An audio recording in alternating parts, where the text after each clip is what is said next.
مجھے حکم ہوا ہے چند ایک نعت پاک کا ناظم صاحب کی طرف سے اور ہمارے مہمان کی طرف سے میں وہ پڑھ دیتا ہوں. اس نعتیہ اس کلام کو میرے شیخ محترم مدد مولانا سجاد صاحب نعمانی جب بھی میں مجلس میں جاتا ہوں حضور ضرور پڑھواتے ہیں. میں آپ کی خدمت میں پیش کرتا ہوں, سماعت فرمائیں. مصطفى منبع للصفا سيد الأنبياء مشعل في الوفا كان في عفوه لليتامى دفاع حن قلبي له فاض شوقا إليه ليس أرجو سوى شربة من يدي الصلاة عليه والسلام عليه للسماء ارتقى وأتى بالنقى وغدا وجهه نيرا مشرقا قال فلتذهبوا أنتم الطلقاء حق دلدار کو شاہ ابرار کو میرے سرکار کو سب کے غم خار کو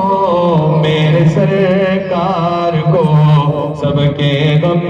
خار کو السلام السلام السلام السلام السلام السلام السلام السلام السلام السلام السلام السلام. آقا مدنی صلی اللہ علیہ وسلم کی کن کن اداؤں پر سلام آپ تمام احباب سماعت فرمائیں کہ ان کے رخسار پر زلف خندار پر ان کی آنکھوں میں سرمے کی مقدار پر ان کے قدموں پہ اور دھیمی رفتار پر ان کے الفاظ کی پیاری مہکار پر ان کے اخلاق پر اعلیٰ کردار پر ان پہ لکھے گئے سارے اشعار پر ایسے اوصاف و عظمت کے مینار پر روز جاؤں میں قربان سرکار پر ان پہ پڑھتا رہوں میں درود و سلام السلام السلام السلام السلام السلام السلام السلام السلام. اور یہ نعت پاک کا اخیر شعر ہے پورے صحابہ اکرام کا, اس میں تذکرہ ہے تقریباً صحابہ کا جو جل صحابہ ہیں. سماعت فرمائیں ارشاد کہ ماں کی ممتاؤں کو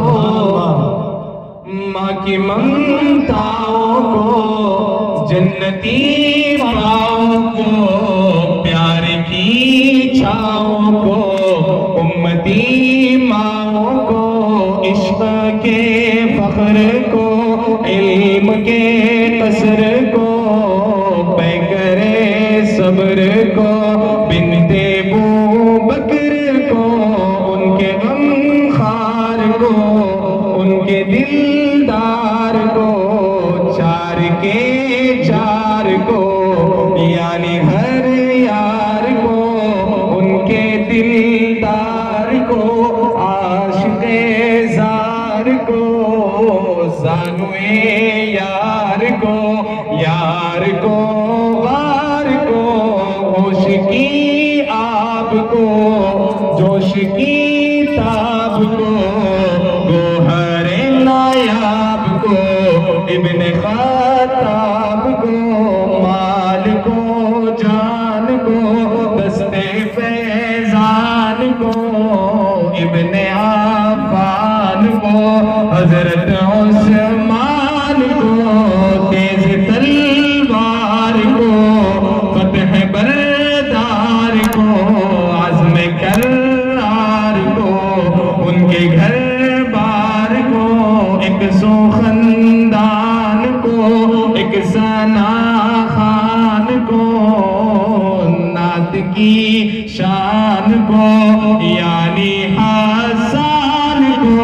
السلام السلام السلام السلام السلام السلام السلام السلام السلام السلام السلام